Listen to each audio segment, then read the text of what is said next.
Okay, let me ask you something. Have you ever really thought about why 5 p.m. on a Friday feels so much better than 5 p.m. on a Sunday? I mean, it's a feeling we all know, right? But it's also a total psychological puzzle. Just picture it. It's 5 p.m. on Friday. The entire weekend is stretched out in front of you. Now picture 5 p.m. on Sunday. The weekend's pretty much over. One is the end of a long work week, the other's supposed to be a day of rest, and yet Friday almost always feels better. So what's going on here? This isn't just in your head. It's a real, documented thing that researchers have actually dubbed the Friday paradox. And today, we're going to get to the bottom of it. And this is where it gets really wild. So, when you ask people to rank the days of the week, Saturday, of course, comes in number one. No surprise there. But look what's in second place. Friday. It beats Sunday by a pretty big margin.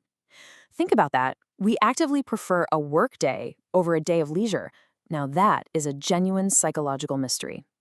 All right, so to crack this case, researchers have basically identified two main suspects, two big theories that could explain this whole paradox. Let's line them up and see what they've got. So in one corner, we have the joy of anticipation, which is all about how good it feels to look forward to something. And in the other corner, we have the more scientific sounding Weber law, which suggests the way we see things actually changes over time.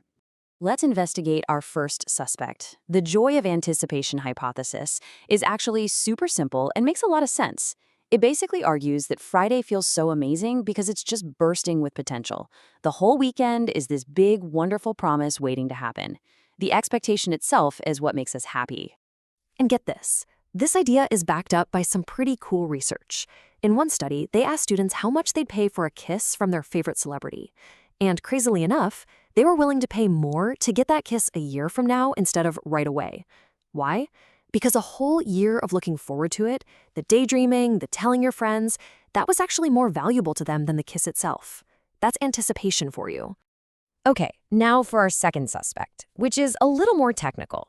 The Weber law suggests that our perception of things is always relative. So by the time Sunday comes along, we've already had a whole day of freedom on Saturday. The novelty's kind of wearing off, and the time we have left just feels like it's shrinking faster. Let me put it this way. You'd probably drive 10 minutes out of your way to save $5 on a $25 watch, right? Of course. But would you do the same to save $5 on a watch that costs over $1,000? No way. The $5 is the same amount of money, but its perceived value totally changes depending on the context. The Weber law says the exact same thing happens with our free time over the weekend. So we've got two pretty solid suspects here. How in the world do you figure out which one is the real reason for the Friday paradox? Well, researchers came up with a truly brilliant way to solve the case. To make these two theories go head-to-head, they didn't need a fancy lab or anything complicated. All they needed was one incredibly clever question, which they asked to more than 200 people. And this was it. How much money would you pay right now to just skip ahead in time to next Friday or to next Sunday? The logic here is just beautiful. If you're willing to pay money to skip the wait, it means you don't really value the anticipation, which would support the Weber law. But if you wouldn't pay, well, that means the waiting is actually part of the fun, which points right at the joy of anticipation. The answers to this one simple question would give them all the evidence they needed. So the data came pouring in, and it told a story that was crystal clear.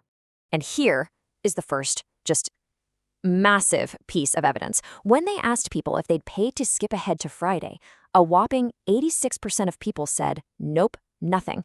They literally did not want to miss the buildup. They wanted to experience that journey towards the weekend. And for Sunday, the results were even more extreme. A staggering 95% of people said they wouldn't pay a dime to skip ahead. This is just overwhelming proof that we really, really value the process of getting to the weekend. So the data leaves absolutely no room for doubt. The verdict is in. We don't want a shortcut to the good times. We actually want to savor the feeling of them getting closer and closer. So what does this all mean? The mystery of the Friday paradox has been solved, and the answer tells us something really fundamental about how our brains are wired. And the winner, by a total landslide, is the joy of anticipation hypothesis. Friday is better than Sunday not because of what it is, but because of what it promises. So what's the big takeaway here? It's that the simple act of looking forward to something is this incredibly powerful source of happiness. We value the thrill of the wait so much we wouldn't pay a single cent to skip it. There's actually a fancy term for this: negative temporal preference, which just means that sometimes we actually prefer the future to the present. And that, right there, is the secret ingredient to Friday's magic. And that kind of leaves us with one last thing to think about.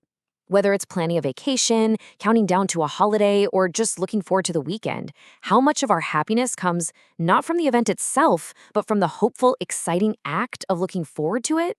It makes you wonder, right? What else in your life is actually more about the journey than the destination?